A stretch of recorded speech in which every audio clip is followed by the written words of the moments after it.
September the 21st, 1939. Only a few weeks after Germany invaded Poland, Nazi troops seized control of Warsaw and began systematically targeting the Polish intellectual elite. Politicians, scholars, artists, clergy, and members of the resistance were arrested under the pretense of political suppression. Many were loaded onto trucks and taken out of the city, supposedly to be transferred to another prison. However, their true destination was an isolated forest near the small village of Palmyra, located roughly 30 kilometers northwest of Warsaw, where large pits had been prepared beforehand. There, men and women were lined up at the edge, shot in the back of the head, and buried in mass graves. Between 1939 and 1941, over 1,700 people were executed in this brutal manner. This series of murders became known as the Palmyra Massacre, one of the most infamous atrocities committed by the Nazis in occupied Poland. Nevertheless, this crime was not left without consequences, and the main perpetrators eventually faced justice, paying with their own lives. Before these mass executions occurred in Palmyra, the terror had already begun in Warsaw itself. The city had long been regarded by Nazi leaders as a major barrier to their plan of dominating the Polish nation. To them, Warsaw was more than just a point on the map. It was the core of Poland's political, intellectual, and cultural identity. The capital housed over 900 schools and represented the beating heart of Polish society. Warsaw was home to universities of diverse kinds and levels, approximately 200 museums, archives, libraries, theaters, and cinemas, along with more than 900 worship places belonging to various religions. Over half of the national press publications originated in Warsaw, while the number of university professors and students made up around 40% of the entire country's academic community. Following the German invasion of Poland, which started on the 1st of September 1939, Warsaw lost its city status and was downgraded to a provincial town within the newly established general government.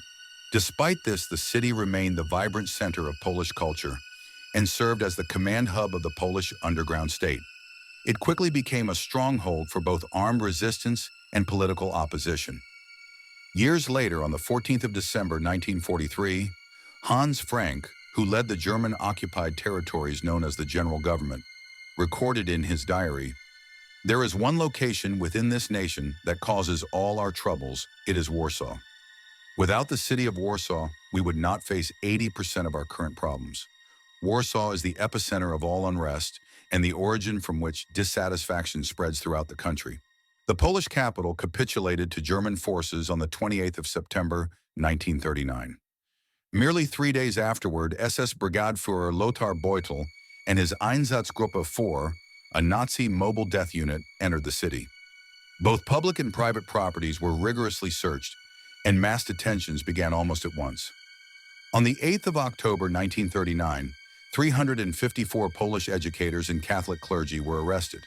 Clergymen were taken into custody, accused of supporting Polish nationalism and threatening public safety. Soon, Warsaw's detention facilities such as Pawiak, Mokotów, the Central Detention Center on Daniłowicza Street, and the Gestapo headquarters at 25 Sucha Avenue became overcrowded. Numerous inmates were sent to concentration camps, while others faced execution.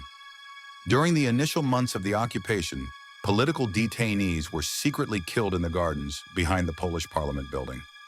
From October 1939 to April 1940, several hundred individuals lost their lives there. However, conducting executions in the center of Warsaw quickly grew impossible to conceal. The Nazis required a location to perform mass murders discreetly, choosing a remote clearing in the forest near the village of Palmyra for this grim purpose. Following this, the killings were executed with ruthless efficiency. The main executioners were members of the Order Police and soldiers from the 1st SS Totenkopfverbände, cavalry regiment stationed in Warsaw. They operated under the supervision of the Gestapo secret police, commanded by SS Standartenführer Josef Miesinger, leader of the security service and security police in Warsaw. Mass burial pits were prepared beforehand, often dug by the Reich Labor Service or Hitler Youth members. These trenches could extend beyond 30 meters in length and approach 3 meters in depth. Although smaller, irregularly shaped graves were also made to accommodate fewer victims. The forest clearing gradually grew larger, and on execution days, local forestry workers were granted the day off. German police heavily guarded the area to keep any onlookers away. Most victims were transported from Pawiak prison, loaded onto trucks under the false claim that they were being moved to another prison or sent to a concentration camp. Prisoners were permitted to bring personal belongings, sometimes received extra food, and occasionally had their identification papers returned. During the early months, this ruse was successful, and many victims remained unaware of their fate until the very end. As news of Palmyra spread throughout Warsaw, some prisoners attempted to throw letters or personal items out of the trucks to warn their families. When post-war exhumations took place, some bodies were discovered clutching notes that read, "Executed in Palmyra," written moments before their deaths.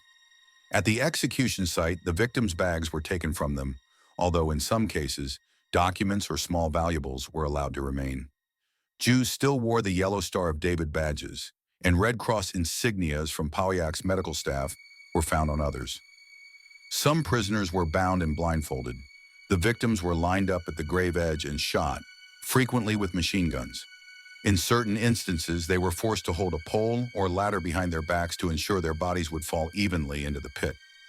Post-war inquiries revealed that some wounded individuals were buried alive. The Nazis tried to hide these atrocities.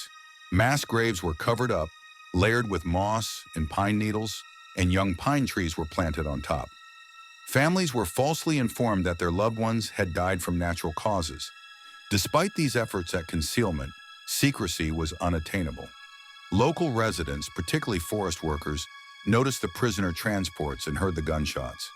Risking their own safety, forester Adam Herbansky and his team identified the sites of the graves and relayed this knowledge to the Polish resistance.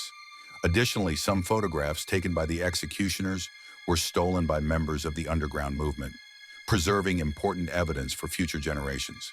The German strategy focused on targeting members of Poland's political and intellectual elite. Ordinary citizens were regarded merely as laborers without skills, while the intelligentsia was viewed as the only segment capable of sustaining national awareness. The goal of eliminating these leaders was to erase Poland's cultural identity and turn the wider population into a submissive group.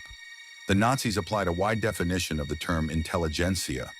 It included not only those with academic credentials, but anyone who inspired respect, held influence, or had leadership roles within the community.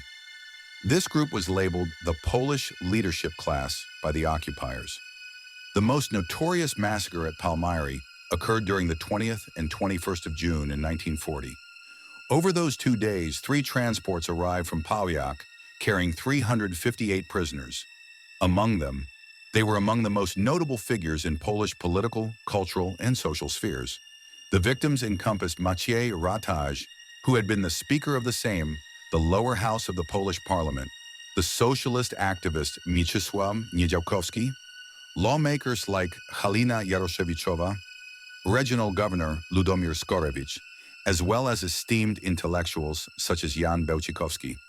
Numerous lawyers, journalists, artists, and entrepreneurs were also executed. The renowned Olympic medalist Janusz Kusaczynski was among those killed. Altogether, 82 women lost their lives in this single atrocity. The extent of the devastation was immense, and the purpose was unmistakable: the elimination of Poland's leadership elite. On the 23rd of July, 1940, Governor General Hans Frank formally announced the end of the AB action, a campaign designed to wipe out Poland's intellectuals and upper classes. The massacre at Palmyra was one element of this campaign, but in practice, the executions at Palmyra persisted. Killings carried on throughout 1940 and into 1941, often occurring in smaller groups, yet always aiming to instill terror, suppress dissent, and methodically remove those capable of sparking opposition. The last known execution at Palmyra happened on the 17th of July, 1941. While some specifics remain unclear because several transports disappeared without a trace, evidence indicates that the summer of 1941 marked the conclusion of Palmyra serving as an execution ground. The main factor was growing exposure, since by that time, the atrocities committed there could no longer be concealed. The name Palmyra started to circulate within the underground press. Reports from the Polish resistance detailed the brutal murders. Intelligence gathered by the resistance even succeeded in acquiring several photographs taken by the German executioners themselves. These harrowing pictures were eventually smuggled out to London. Following the war, Palmyra became one of the first Nazi atrocity sites to be examined by Polish officials. Thanks to the bravery of Herbansky and his fellow foresters, who risked their lives marking the spots where mass graves were hidden, exhumations could proceed. Hundreds of bodies were uncovered beneath the sandy forest floor. Many victims were still blindfolded, with their hands bound, unmistakable proof of execution. Today, the Palmyra Cemetery and Museum stand as a memorial to the nearly 1,700 people who were killed there between 1939 and 1941. Although numerous perpetrators of the Palmyra massacre never faced prosecution, in some instances justice or even vengeance eventually reached those responsible. The first perpetrator was SS Gruppenführer Paul Motor. He had served as the SS and police leader for the Warsaw District from 1940 to 1941 and was officially in charge of the units conducting the executions. He died in combat on the Eastern Front in February 1942.